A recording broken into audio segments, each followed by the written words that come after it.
Welcome you all on my today's lecture class. আচ্ছা ওই দিন আমরা পড়েছিলাম না হাইপারঅসমোলাইটি of renal medullary ইন্টারস্টিশিয়াম।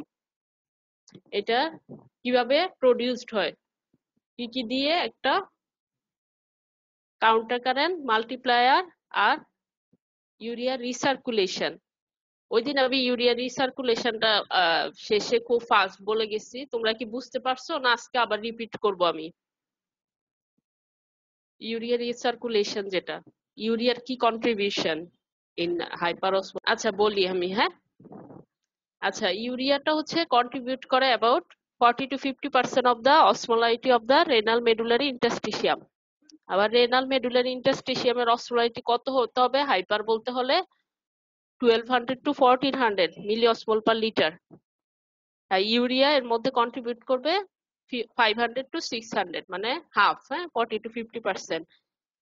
During water deficit and high blood level of ADH, large amount of urea is passively reabsorbed from inner medullary collecting duct into interstitium. যখন water deficit থাকবে আর ADH high থাকবে তখন কি হবে, ওয়াটার গুলো reabsorption হয়ে যাবে ইন্টারস্টিশিয়ামে। তখন ইউরিয়ার কনসেন্ট্রেশনটা কিন্তু কম্পারেটিভলি অনেক বেড়ে যাবে।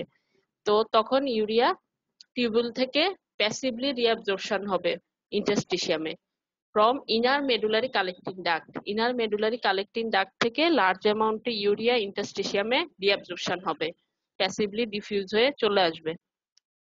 আমরা mechanism in the proximal tubule 40 to 50% of the filtered urea is reabsorbed, মানে প্রক্সিমাল টিউবুলে 40 to 50% ফিল্টার্ড ইউরিয়া রিঅ্যাবজর্পশন হয়, কিন্তু ওয়াটার কিন্তু তার চেয়ে বেশি হয়। আমরা জানি না, ওয়াটার হয় প্রক্সিমাল টিউবুলে 65%, তাহলে ওয়াটার কম্পারেটিভলি বেশি রিঅ্যাবজর্পশন হচ্ছে। তো ওই ক্ষেত্রে ইউরিয়া যেহেতু কম রিঅ্যাবজর্পশন হচ্ছে ওয়াটারের তুলনায়, ইউরিয়ার কনসেন্ট্রেশনটা কিন্তু প্রক্সিমাল টিউবুলে ওয়াটারের চেয়ে বেশি থাকছে।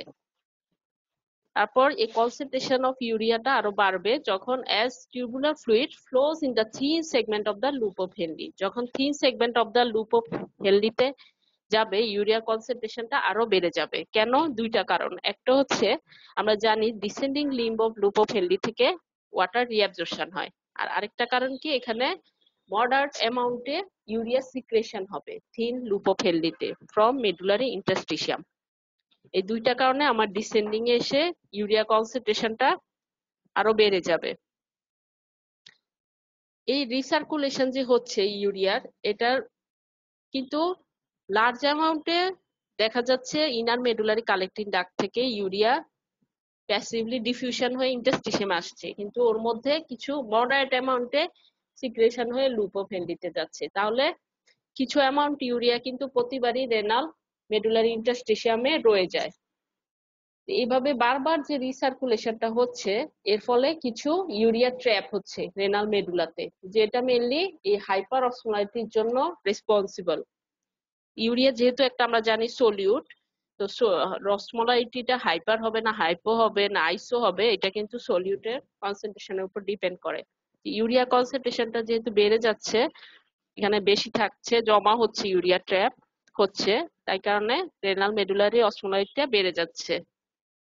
আর ইউরিয়াটা এক্সক্রিশন হওয়ার আগে সেভারাল টাইমস এটা রিসার্কুলেটেড হয়, মানে এক্সক্রিশন হওয়ার আগে সেভারাল টাইমস সে এই রিসার্কুলেশনটায় হয় এবং প্রতিবারই সে কিছু অ্যামাউন্টে ইউরিয়া ট্র্যাপ করে।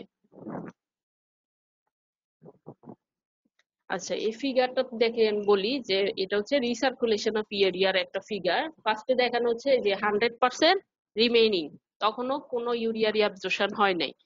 তারপর প্রক্সিমাল টিউবুলে দেখানো হচ্ছে যে ইউরিয়া রিঅ্যাবজর্পশন হলো, হ্যাঁ, যার কারণে এখানে 50% রিমেইনিং। কারণ 40 to 50% ইউরিয়া তো রিঅ্যাবজর্পশন হয়ে যায় আমরা জানি প্রক্সিমাল টিউবুলে, তারপর 50% আর রয়ে গেল। তারপর যখন সে ডিসেন্ডিং থিন সেগমেন্টের দিকে নামতে থাকলো, হ্যাঁ, তখন কি হয়, ইউরিয়ার কনসেন্ট্রেশন আরো বেড়ে যায়। কেন? একটা হচ্ছে আমরা জানি ডিসেন্ডিং থেকে ওয়াটার রিঅ্যাবজর্পশন হচ্ছে, আরেকটা হচ্ছে মডারেট অ্যামাউন্টে ইউরিয়া সিক্রেশন হচ্ছে, যে ইউরিয়া ট্রান্সপোর্টার A2, এটা দিয়ে ইউরিয়া সিক্রেশন হচ্ছে থিন সেগমেন্টে, হ্যাঁ, লুপ অফ হেনলিতে। তারপর এই যে থিক লাইনগুলো দেখানো হচ্ছে, এটা দিয়ে বোঝানো হচ্ছে এই সেগমেন্ট গুলা হচ্ছে ইউরিয়ার জন্য ইমপারমিয়েবল, এখানে কোনো ইউরিয়া রিঅ্যাবজর্পশন হবে না, ইউরিয়া রিঅ্যাবজর্পশন হবে না। হ্যাঁ, এই যে ইউরিয়া কনসেন্ট্রেশনটা আবার বেড়ে 100% হয়ে গেল। হ্যাঁ, এই ইউরিয়ার কনসেন্ট্রেশন এভাবে বাড়তে থাকবে। এই যে আমরা জানি আবার লেট ডিস্টাল টিউবুল থেকে এই যে মেডুলারি কালেক্টিং ডাক্ট এগুলাতে ওয়াটারও ইমপারমিয়েবল, কিন্তু এখানে এডিএইচ এর প্রেজেন্সে ওয়াটার রিঅ্যাবজর্পশন হয়। তো এখানে যেহেতু এডিএইচ কাজ করছে, তো এখানে এডিএইচ এর প্রেজেন্সে ওয়াটার গুলো রিঅ্যাবজর্পশন হয়ে যাবে। তো দেখা যায় ওয়াটার রিঅ্যাবজর্পশন হয়ে গেল টিউবুলে, কম্পারেটিভলি ইউরিয়ার কনসেন্ট্রেশন বেড়ে গেল। ইউরিয়া কিন্তু কনসেন্ট্রেশন অনেক বেড়ে গেল, তখন ইউরিয়া কি করবে, প্যাসিভ ডিফিউশন হবে, বা এই যে প্যাসিভ ডিফিউশন হয়ে যাবে ইউরিয়ার ইনটু দ্য ইন্টারস্টিশিয়াম। এই যে urea transporter A1, urea transporter A3, এই দুইটা ট্রান্সপোর্টারের মাধ্যমে ইউরিয়া কোথায় আসবে, ইন্টারস্টিশিয়ামে আসবে। এই দুইটা ট্রান্সপোর্টারই আবার অ্যাক্টিভেটেড হয় বাই এডিএইচ। এই যে ইউরিয়া ইন্টারস্টিশিয়ামে আসলো, এই ইউরিয়া থেকে মডারেট অ্যামাউন্টে আবার সিক্রেশন হবে কোথায়, thin segment of loop of হেনরিতে। এই সার্কুলেশনটা হচ্ছে রিপিটেড হতে থাকে সেভারাল টাইমস, যতক্ষণ না ইউরিয়া এক্সক্রিশন হচ্ছে। এক্সক্রিশন হওয়ার আগ পর্যন্ত সেইভাবে রিসার্কুলেট করতে থাকে, আর ইউরিয়া কিছু পরিমাণে ট্র্যাপ করতে থাকে রেনাল মেডুলারি ইন্টারস্টিশিয়ামে, যার কারণে আমার রেনাল মেডুলারি অসমোলাইটটা হাই হয়ে যায়। তো এটাও কিছু কন্ট্রিবিউট করে হাইপার অসমোলাইটি অফ রেনাল মেডুলারি ইন্টারস্টিশিয়ামে। এখন আমার hyper অসমোলাইটি of renal medullary interstitium এটা প্রডিউসড হলো। হ্যাঁ, কি কি দিয়ে, কাউন্টার কারেন্ট মাল্টিপ্লায়ার আর ইউরিয়া রিসার্কুলেশন। এখন এটা মেনটেন হবে কিভাবে, এটা মেনটেন হবে হচ্ছে কাউন্টার কারেন্ট, এই যে প্রিজার্ভেশন অফ দ্য হাইপার।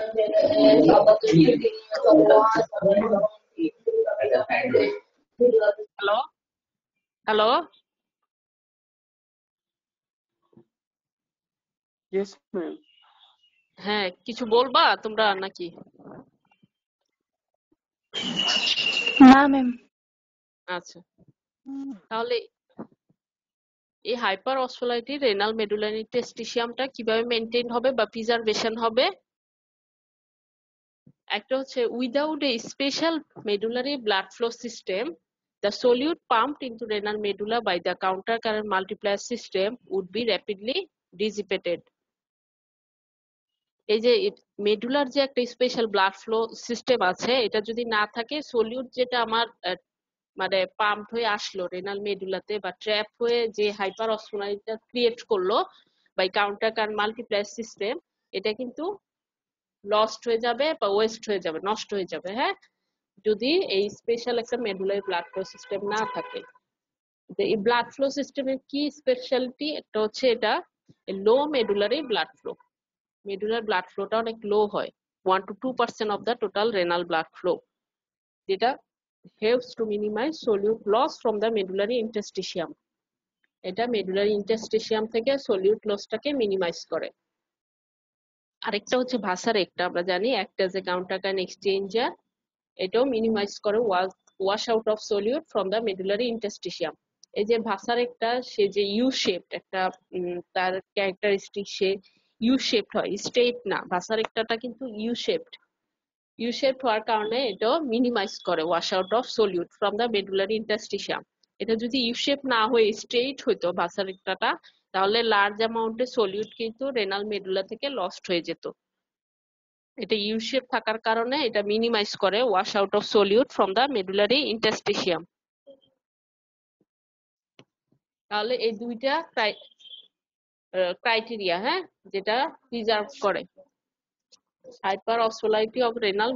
আচ্ছা, এই যে ভাসার একটা, এটা আমরা বলেছি এটা লুপ অফ হেনরির সাথে লাইন সাইড বাই সাইড থাকে। হ্যাঁ, ভাসার একটাটা, এই ভাসার একটারও একটা ডিসেন্ডিং লিম্ব আছে, একটা অ্যাসেন্ডিং লিম্ব আছে। হ্যাঁ, ব্লাডটা যখন ডিসেন্ড করে ইনটু দ্য মেডুলার, বলছে মানে mainly descending limb of the ভাসারিকটার কথা বলা হচ্ছে। হ্যাঁ, ব্লাডটা যখন মেডুলার দিকে ডিসেন্ড করতে থাকে টুয়ার্ডস দ্য প্যাপিলাস, যেটা ডিসেন্ডিং লিম্বের কথা বলা হচ্ছে, it becomes progressively more concentrated. এটা progressively more concentrated হয়ে যায় বা হাইপার অসমোটিক আমরা বলতে পারি। concentrated হয়ে যায় কেন? partly by solute entry from the interstitium, solute entry হয় ভাসারেক্টাতে interstitium থেকে, and partly by loss of water into the interstitium. একটা হচ্ছে ইন্টারস্টিশিয়াম থেকে আমার সলিউট এন্ট্রি হচ্ছে আর লস অফ ওয়াটার হচ্ছে ইন্টারস্টিশিয়ামে, যার কারণে এই ব্লাডটা অনেক কনসেন্ট্রেটেড হয়ে যাচ্ছে। কনসেন্ট্রেটেড আমরা জানি কনসেন্ট্রেটেড বা হাইপারঅসমোটিক সলিউটের উপরই ডিপেন্ড করে। তো সলিউট যেহেতু ইন্টারস্টিশিয়াম থেকে ভাসারেক্টায় আসছে, যার কারণে এখানে ব্লাডটা অনেক কনসেন্ট্রেটেড হয়ে যাচ্ছে সলিউট এন্ট্রি হওয়ার জন্য। হ্যাঁ, by this time blood reaches the tip of the vasa recta. It has a concentration of about 1200 milliosmol per liter, the same as that of the medullary interstitium. ব্লাডটা যতই tip of the ভাসা Richter দিকে যাচ্ছে, এটা কনসেন্ট্রেশনটা বেড়ে 300 থেকে 1200 মিলিঅসমোল per litre হয়ে যাচ্ছে, যেটা same as that of the medullary interstitium. Concentration বাড়তে বাড়তে 300 থেকে 1200 মিলিঅসমোল পার লিটার হয়ে যাচ্ছে।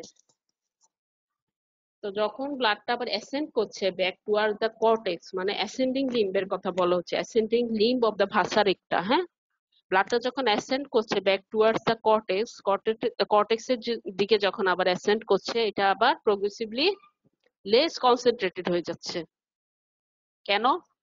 কারণ এখানে solute diffuse back out into the medullary interstitium, solute আবার ব্যাক করে ইন্টারস্টিশিয়ামে চলে আসছে as water moves into the vasa recta. Water entry হচ্ছে ভাসা রেক্টায়, আর ভাসা রেক্টা থেকে সলিউট ব্যাক করছে আবার মেডুলারি ইন্টারস্টিশিয়ামে, আউট হয়ে যাচ্ছে। হ্যাঁ, যার কারণে এটার কনসেন্ট্রেশনটা কমে যাচ্ছে, কমে দেখা যায় 1200 থেকে কমে 350 মতো হয়ে যায়। হ্যাঁ, 350 হয়ে যায়, 1200 থেকে 350 মিলিঅসমোল পার লিটার হয়ে যায়। এই যে ভাসা রেক্টা, এটা হচ্ছে রিটেইন করে সলিউট, হ্যাঁ, ইনটু দ্য রেনাল মেডুলা, কিন্তু ওয়াটার রিমুভ করে from it. and blood in the vasa recta, এটা ক্যারি করে little amount of solute from renal medulla towards renal vein. আর এই ভাসা রেক্টাকে কেন আমরা কাউন্টার কারেন্ট এক্সচেঞ্জার বলছি? কারণ এখানে সলিউট এক্সচেঞ্জ হচ্ছে না for water between ascending and descending ভাসা রেক্টা। ডিসেন্ডিং অ্যাসেন্ডিং ভাসা রেক্টার মধ্যে সলিউট এক্সচেঞ্জ হচ্ছে for water. Although large amount of fluid and solute are exchanged across the vasa recta, there is little net dilution of the concentration of the interstitial fluid. যদিও large amount of fluid আর solute exchange হচ্ছে across the vasa recta, কিন্তু এখানে concentration of the interstitial fluid এর little net dilution হচ্ছে because of U-shaped vasa recta capillaries which act as a counter current exchanger. Thus vasa recta do not create the medullary hyperosmolality. আমরা দেখলাম ভাসা রেক্টা কিন্তু medullary হাইপারঅসমোলাইটিটা create করে না, but they do prevent it from being dissipated. কিন্তু এটা loss হওয়াটাকে prevent করে, West হওয়াটাকে prevent করে, মানে মেনটেন করে। যে হাইপারঅসমোলাইটি ক্রিয়েট অলরেডি হয়ে আছে ওইটাকে জাস্ট মেনটেন করে, কাউন্টার কারেন্ট এক্সচেঞ্জার। হ্যাঁ, এই যে ফিগারটাকে দেখানো হচ্ছে counter current exchange mechanism in the vasa recta. এই যে এটা হচ্ছে ভাসা রেক্টা, এটার ডিসেন্ডিং লিম্ব, এটা হচ্ছে অ্যাসেন্ডিং লিম্ব ভাসা রেক্টার, আর এটা হচ্ছে ইন্টারস্টিশিয়াম। হ্যাঁ, ইন্টারস্টিশিয়াম, এটা হচ্ছে ভাসা রেক্টা, ডিসেন্ডিং লিম্ব, এটা অ্যাসেন্ডিং লিম্ব। আমরা বললাম যে ডিসেন্ডিং লিম্বে কি হয়, ব্লাডটা অনেক কনসেন্ট্রেটেড হয়ে যায়। কেন? সলিউট এন্ট্রি হয় আর ওয়াটার লস হয়, মানে হচ্ছে সলিউট ইন্টারস্টিশিয়াম থেকে ভাসা রেক্টায় আসে আর ওয়াটার ইন্টারস্টিশিয়ামে যায়। তো এটার অস্মোলাইটিটা তখন টিপ অফ দা ভাসা রেক্টার দিকে যখন যেতে থাকে তখন বেড়ে 300 থেকে 1200 মিলিঅসমোল পার লিটার হয়ে যায়, যেটা হচ্ছে সেম অ্যাজ দা মেডুলারি ইন্টারস্টিশিয়াম, অস্মোলাইটির মতো হয়ে যায়। তারপর যখন আবার সে অ্যাসেন্ড করতে থাকে কর্টেক্সের দিকে, মানে অ্যাসেন্ডিং লিম্বের কথা বলা হচ্ছে, তখন আবার লেস কনসেন্ট্রেটেড হয়ে যায়। কেন? কারণ এন্ট্রি অফ ওয়াটার হয় আর মেইন কজ হচ্ছে সলিউট গুলা আবার আউট হয়ে ইন্টারস্টিশিয়ামে চলে আসে, ভাসা রেক্টা থেকে আবার ইন্টারস্টিশিয়ামে চলে আসে, এর জন্য লেস কনসেন্ট্রেটেড হয়ে যায়। এইভাবে হচ্ছে সলিউট এক্সচেঞ্জ হয় ফর ওয়াটার, হ্যাঁ, between ascending and descending limb, কারণে এটাকে কাউন্টার কারেন্ট এক্সচেঞ্জার বলা হচ্ছে ভাষার একটাটাকে, হ্যাঁ। যেখানে তখন অসমোলারিটি কমে 1200 থেকে প্রায় 350 হয়ে যায়, 350 মিলি অসমোল পার লিটার হয়ে যায়। এখানে একটা ফিগার দেখানো হয়েছে তোমাদের, যে counter current exchanger say you shape, হ্যাঁ, এই যে তার ইউ শেপ যে ক্যারেক্টার, যার কারণে আমাদের সলিউট লসটাকে সে মিনিমাইজ করছে। এই যে এখান দিয়ে ইন হচ্ছে, আউট হচ্ছে, হ্যাঁ। আর এটা হচ্ছে একটা স্ট্রেট টিউব, হ্যাঁ। যদি এটা ইউ শেপ না হয়ে স্ট্রেট হতো তাহলে কি হতো, হ্যাঁ, লার্জ অ্যামাউন্টের সলিউট কিন্তু লস্ট হয়ে যেত যদি এটা স্ট্রেট হতো, এই এক্সচেঞ্জটার হতো না।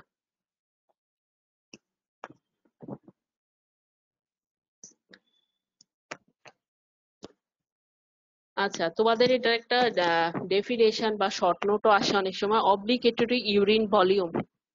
অব্লিগেটরি ইউরিন ভলিউম মানে এটা একটা মিনিমাম ইউরিন ভলিউম, হ্যাঁ, যেটুকু আমাদের এক্সক্রিয়েট হতেই হবে, হ্যাঁ, কম্পালসারি এই পরিমাণে ইউরিন আমাদের প্রতিদিন এক্সক্রিয়েট হতে হবে, এটি হচ্ছে obligatory urine volume. Minimum urine volume must be excreted each day. Minimum urine volume must be excreted each day to read the body of waste product of metabolism and ions that are ingested, called obligatory urine volume. Minimum যে urine ভলিউমটা আমাদের প্রতিদিন এক্সক্রিয়েট হতে হবে to read the body of waste product of metabolism and ions that are ingested.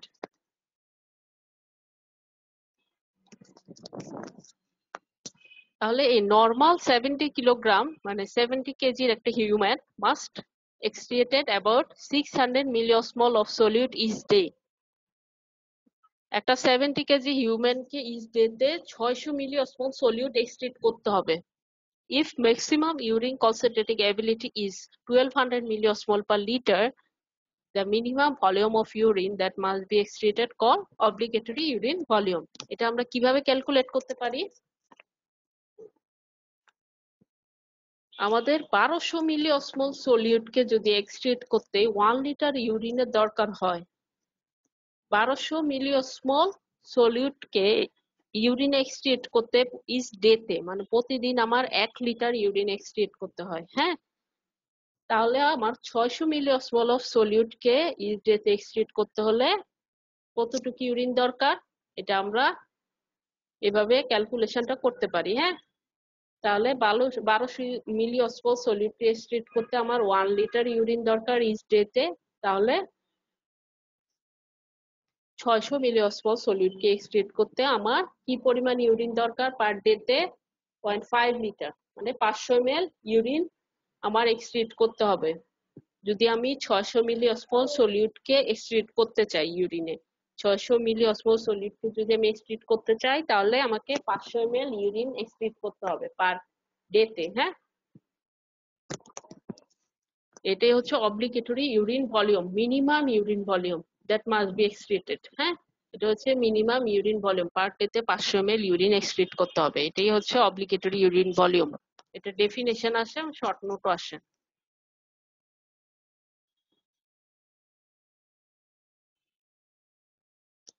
দেন একটা term আছে, এগুলো তোমাদের ভাইভাতেও আস্ক করা হয়, আবার রিটেনও আসে, শর্ট নোটও আসে, আবার হচ্ছে শুধু ডেফিনেশনও আসে, হ্যাঁ।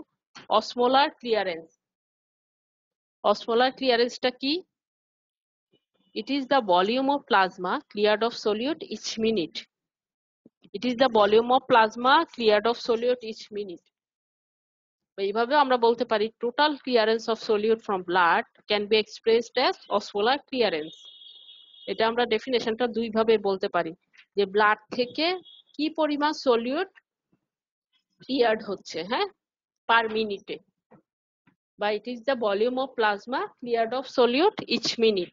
দুইভাবে আমরা এক্সপ্রেস করতে পারি যে কি পরিমাণ প্লাজমা সলিউট ক্লিয়ার্ড হচ্ছে, বা হচ্ছে কি পরিমাণে সলিউট ব্লাড থেকে ক্লিয়ার্ড হচ্ছে, হ্যাঁ। এটার একটা ক্যালকুলেশন আছে, দেখো COSM, এটা মানে বুঝায় অসমোলার ক্লিয়ারেন্স, হ্যাঁ। UOSM মানে হচ্ছে urine osmolarity into V, V মানে ইউরিন ফ্লো রেট, আর POSM মানে plasma osmolarity divided by plasma osmolarity. হ্যাঁ, তাহলে ইউরিন অসমোলারিটি কত? 600 milli osmole per litre. Urine flow রেটটা কত? 1 ml পার মিনিট বা 0.001 লিটার পার মিনিট। এটা আমরা লিটারে কনভার্ট করে নিয়েছি ml-টাকে, যেহেতু অন্য ইয়েগুলো আমার অসমোলারিটি গুলা লিটারে আছে। হ্যাঁ, আর প্লাজমা অসমোলারিটি হচ্ছে 300 মিলি অসমোল পার লিটার। এখন আমি এটার ক্যালকুলেশন করে পেলাম 0.002 লিটার পার মিনিট। এখন এটাকে যদি আমি ml এ কনভার্ট করতে যাই, 1000 দিয়ে মাল্টিপ্লাই করতে হবে, তাহলে আসবে 2 ml per minute. 2 ml per minute. হ্যাঁ, আমরা জানি 1 litre is equal to 1000 ml। হ্যাঁ, তাহলে আসবে 2 ml পার মিনিট। এটা means 2 ml of plasma are being cleared of solute each minute. প্রতি মিনিটে 2 ml প্লাজমা ক্লিয়ার্ড হবে সলিউটে। হ্যাঁ, বা 2 ml সলিউট প্লাজমা থেকে ক্লিয়ার্ড হবে বা ব্লাড থেকে ক্লিয়ার্ড হবে প্রতি মিনিটে। এটা আমরা দুই ভাবে বলতে পারি, যে 2 ml of plasma are being cleared of solute each minute, বা 2 ml of solute ক্লিয়ার্ড হবে প্লাজমা থেকে। দুই ভাবে বলা যায়। হ্যাঁ, এটা হচ্ছে একটা ক্যালকুলেশন। এটা ওই ক্যালকুলেশনটা তোমাদের অনেক সময় আসতে পারে, অসপিতে আসে। হ্যাঁ, অসপিতে এই ক্যালকুলেশন গুলা আসে। এই যে উপরে হবে urine osmolarity into urine flow rate, আর নিচে হবে প্লাজমা অসমোলারিটি। তাহলে ইউরিন অসমোলারিটি কত আমরা জানি, ইউরিন ফ্লো রেট কত আমরা জানি, প্লাজমা অসমোলারিটি কত জানি। এখান থেকে আমরা অসমোলার ক্লিয়ারেন্সটা বের করতে পারবো।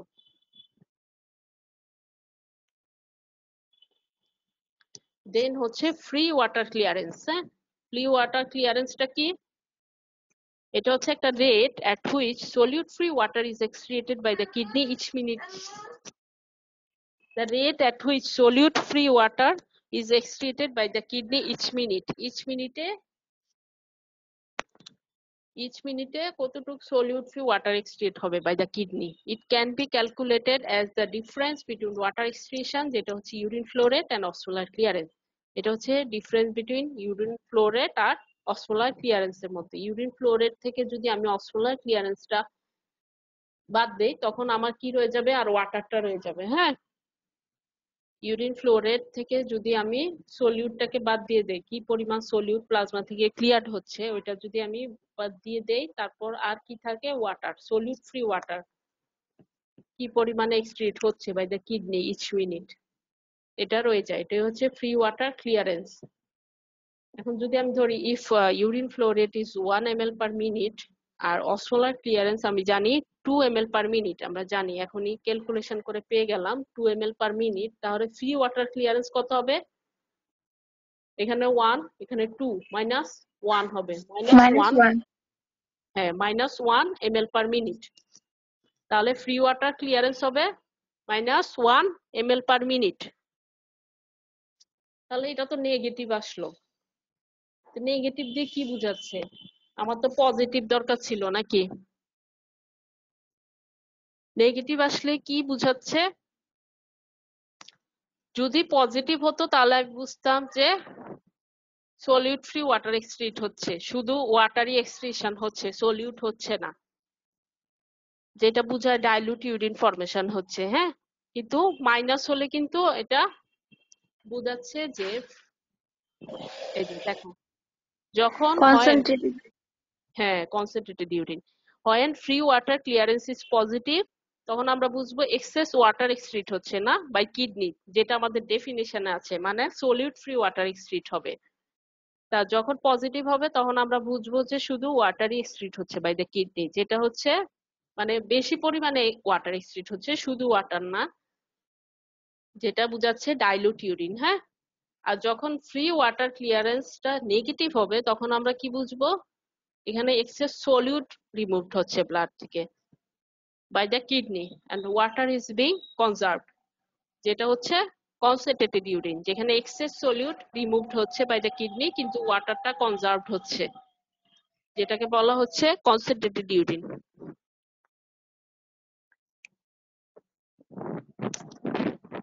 আচ্ছা, এগুলা তোমাদের এই ক্যালকুলেশন গুলা তোমাদের অস্পিতে আসে, আর হচ্ছে এই ডেফিনেশন গুলা রিটেনেও আসে, আবার ভাইভাতেও খুব আস্ক করা হয়। হ্যাঁ,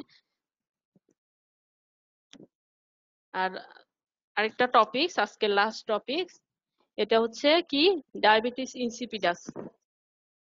এটা তো শুনেছো না, আমি আগেও পড়িয়েছি লাস্ট ক্লাসে, একটা ওয়াটার ডায়োসিসের কজ না, ডায়াবেটিস ইনসিপিডাস। যে ডায়োসিস পড়েছি আমরা, ওয়াটার ডায়োসিস আর অস্মোটিক ডায়োসিস, এর মধ্যে ওয়াটার ডায়োসিসের একটা কজ হচ্ছে ডায়াবেটিস ইনসিপিডাস। এটা কি জিনিস এটাও তোমাদের ভাইভাতে অনেক সময় জিজ্ঞেস করা হয়, তারপর রিটেনেও হয়তো ডেফিনেশনটা আসতে পারে বা শর্ট নোটও আসতে পারে। হ্যাঁ, এটা কি একটা ক্লিনিক্যাল কন্ডিশন, ডায়াবেটিস ইনসিপিডাস। এটা হচ্ছে একটা clinical condition characterized by formation of large volume of dilute urine. Large ভলিউমে ডাইলিউট ইউরিন ফরমেশন হয় due to failure to produce ADH. একটা হচ্ছে এডিএইচ প্রডিউস করতে পারে না, আরেকটা হচ্ছে inability of the kidney to response to ADH. আচ্ছা, এডিএইচটা কি জানো তো না? Hello, Yes, ma'am. Yes, ma'am. কি এটা? Antidiuretic Hormone. hormone. হ্যাঁ, অ্যান্টিডায়াবেটিক হরমোন না, এটার কাজ কি? ওয়াটার রিঅ্যাবজর্পশন করা in the late distal tubule, collecting tubule, ma'am, একটা কালেক্টিং কোশ্চেন ছিল। হ্যাঁ হ্যাঁ, বলো। ম্যাম, ডায়াবেটিস ইনসিপিডাস আর ডায়াবেটিস মেলিটাস এর মধ্যে ডিফারেন্সটা কি? হ্যাঁ, ডায়াবেটিস ইনসিপিডাস আর ডায়াবেটিস মেলাইটাস। আচ্ছা, ডায়াবেটিস ইনসিপিডাসে হচ্ছে ফরমেশন হবে লার্জ অ্যামাউন্টে ডাইলিউট ইউরিন। এটা হচ্ছে এডিএইচ এর ফেলিউরের কারণে হয়। হ্যাঁ, এডিএইচ হয় সিনথেসিস করতে পারবে না, পোস্টোপিটুইটারি থেকে রিলিজ হতে পারবে না, নাহলে কিডনি এডিএইচ এ রেসপন্ড করবে না, তখন লার্জ অ্যামাউন্টে ডাইলিউট ইউরিন ফরমেশন হবে। আর ডায়াবেটিস মেলাইটাসটা হচ্ছে আরেক জিনিস, এটাও একটা ক্লিনিক্যাল কন্ডিশন, এটাতে হাইপারগ্লাইসেমিয়া হয়। হ্যাঁ, মানে ব্লাড গ্লুকোজ লেভেল বেড়ে যায়, ব্লাডে আমাদের গ্লুকোজের কনসেন্ট্রেশনটা বেড়ে যায়। কেন? ইনসুলিনের ল্যাকের কারণে। ইনসুলিন একটা হরমোন। হ্যাঁ, ইনসুলিনের ল্যাকের কারণে আমার ব্লাডে গ্লুকোজের পরিমাণটা বেড়ে যায়, ব্লাড গ্লুকোজ লেভেল বেড়ে যায়, হাইপারগ্লাইসেমিয়া বলে। হ্যাঁ, হাইপারগ্লাইসেমিয়া হয় due to lack of insulin. Insulin হয় সিনথেসিস করতে পারে না, যে প্যানক্রিয়াস থেকে যে আইলেটস অফ ল্যাঙ্গারহ্যান্স থেকে যে ইনসুলিনটা রিলিজ হবে, ইনসুলিনটা রিলিজ হতে পারে না, বা এটা কাজ করতে পারে না। হ্যাঁ, ইনসুলিনটা গ্লুকোজের উপর কাজ করতে পারে না। ইনসুলিনের কাজ হচ্ছে গ্লুকোজকে সেলের ভিতর ঢুকানো, কিন্তু এই কাজটা করতে পারে না, তখন আমাদের ব্লাড গ্লুকোজ লেভেলটা বেড়ে যায়, এটাকে বলে হাইপারগ্লাইসেমিয়া। হ্যাঁ, diabetes okay ma'am, mellitus. Thank you ma'am. হ্যাঁ, এটা আমরা আরো ডিটেলস তোমাদেরকে পড়াবো এন্ডোক্রাইনোলজিতে। হ্যাঁ, এন্ডোক্রাইন সিস্টেমে তোমরা আরো ডিটেলস জানবা ডায়াবেটিস মেলাইটাস নিয়ে। এখন ডায়াবেটিস ইনসিপিটাস যেটা, এটা হচ্ছে formation of large volume of dilute urine. এখানে ডাইলুট ইউরিন ফরমেশন হবে। এডিএইচ তো কাজ করতে পারছে না, কারণ এডিএইচ সিনথেসিস হচ্ছে, মানে রিলিজ হচ্ছে না, কিডনিও কাজ করতে পারছে না, মানে রেসপন্ড করতে পারছে না এডিএইচ এ, যার কারণে আমাদের ডাইলুট ইউরিন ফরমেশন হবে, মানে ওয়াটার রিঅ্যাবজর্পশন হতে পারছে না, যার কারণে সব ওয়াটার বের হয়ে যাবে ডাইলুট ইউরিন ফরমেশনের মাধ্যমে। না, এটা টু টাইপস। হ্যাঁ, একটা সেন্ট্রাল ডায়াবেটিস ইনসিপিডাস আর একটা নেফ্রোজেনিক ডায়াবেটিস ইনসিপিডাস, দুই ধরনের, সেন্ট্রাল আর নেফ্রোজেনিক। সেন্ট্রালটা কেন হয়? এটা হচ্ছে inability to produce or release ADH from posterior pituitary. Posterior pituitary একটা গ্ল্যান্ড। হ্যাঁ, পোস্টিরিয়র পিটুইটারি গ্ল্যান্ড থেকে এডিএইচটা রিলিজ হয়। এই পোস্টিরিয়র পিটুইটারি গ্ল্যান্ড হচ্ছে এই এডিএইচটা রিলিজ করতে পারবে না, তখন হবে আমার সেন্ট্রাল ডায়াবেটিস ইনসিপিডাস। এটা হচ্ছে inability to produce or release ADH from posterior pituitary. It can be caused by head injury or infection, or it can be congenital. এটা হেড ইনজুরি বা ইনফেকশনের কারণে হতে পারে, বা এটা কনজেনিটালও হতে পারে। আর নেফ্রোজেনিক যেটা, এটা হচ্ছে নেফ্রোজেনিক ডায়াবেটিস ইনসিপিডাস, এটা হচ্ছে inability of the kidney to respond to ADH. কিডনির inability to respond to ADH, kidney respond করতে পারে না টু এডিএইচ। এখন এই সেন্ট্রাল তো এডিএইচ এরই সমস্যা না, failure to release ADH. R nephrogenic হচ্ছে এডিএইচ আছে কিন্তু কিডনি রেসপন্ড করতে পারতেছে না টু এডিএইচ। এখন এটা কোন কারণে, এটাকে আমরা কিভাবে ডিস্টিংগুইশ করব যে এটা কি নেফ্রোজেনিক ডায়াবেটিস ইনসিপিডাস না সেন্ট্রাল ডায়াবেটিস ইনসিপিডাস? এটাকে আমরা ডিস্টিংগুইশ করতে পারি একটা ড্রাগ অ্যাডমিনিস্ট্রেশন করে বা অ্যাডমিনিস্ট্রেশন অফ ডেজমোপ্রেসিন। এটা হচ্ছে একটা synthetic analogue of ADH. ADH এর একটা সিনথেটিক অ্যানালগ ডেজমোপ্রেসিন। ডেজমোপ্রেসিন দিলে কি হবে? ডেজমোপ্রেসিন দিলে আমরা যে ইফেক্টটা চাচ্ছি, যেহেতু এটা এডিএইচ এর একটা সিনথেটিক অ্যানালগ, সেন্ট্রাল ডায়াবেটিস ইনসিপিডাসটা ক্ষেত্রে এটা কাজ করবে। কারণ সেন্ট্রাল ডায়াবেটিস ইনসিপিডাসে তো এডিএইচ এর ডিফিসিয়েন্সি, মানে এডিএইচ এর লেভেলটা কম। এই কারণে এখানে সেন্ট্রাল ডায়াবেটিস ইনসিপিডাস কাজ করছে। যখন আমি ডেজমোপ্রেসিন দিব তখন কিন্তু সেন্ট্রাল ডায়াবেটিস ইনসিপিডাসের ক্ষেত্রে ইমপ্রুভমেন্ট হয়ে যাবে। এডিএসটা তার যে যে জায়গায় কাজ করার কথা, late distal tubule, collective tubule, collective duct, এগুলোতে কাজ করে ওয়াটার রিঅ্যাবজর্পশনটা করাই ফেলবে। তখন আমার আবার ইউরিন ভলিউমটা নর্মালে চলে আসবে। যেটা বেড়ে গেছিল, যেটা ডাইলুট ইউরিন ফর্মেশন হচ্ছিল, এটা আবার কমে নর্মাল ভলিউমে চলে আসবে ইউরিন ভলিউমটা। তখনই আমরা বুঝতে পারবো যে এটা আসলে ছিল সেন্ট্রাল ডায়াবেটিস ইনসিপিটাস, যেটা আমার ডেজমোপ্রেসিন দেওয়াতে ইমপ্রুভ হলো। কিন্তু এটা কিন্তু নেফ্রোজেনিক ডায়াবেটিস ইনসিপিটাসের ক্ষেত্রে কোনো কাজ হবে না এডিএস দিলে। আমি যদি সিনথেটিক অ্যানালগ অফ এডিএস দেই তাহলে কোনো ইমপ্রুভমেন্ট হবে না। আচ্ছা, বুঝতে পারছো? Yes, ma'am. আচ্ছা, আমার রেনাল সিস্টেমের ক্লাস মোটামুটি শেষ। হ্যাঁ, তোমরা পড়তে থাকো, এরপর আমরা নেক্সট অন্য সিস্টেম শুরু করব নেক্সট মান্থ থেকে, এন্ডোক্রাইন সিস্টেম। আচ্ছা, থ্যাংক ইউ। হ্যাঁ।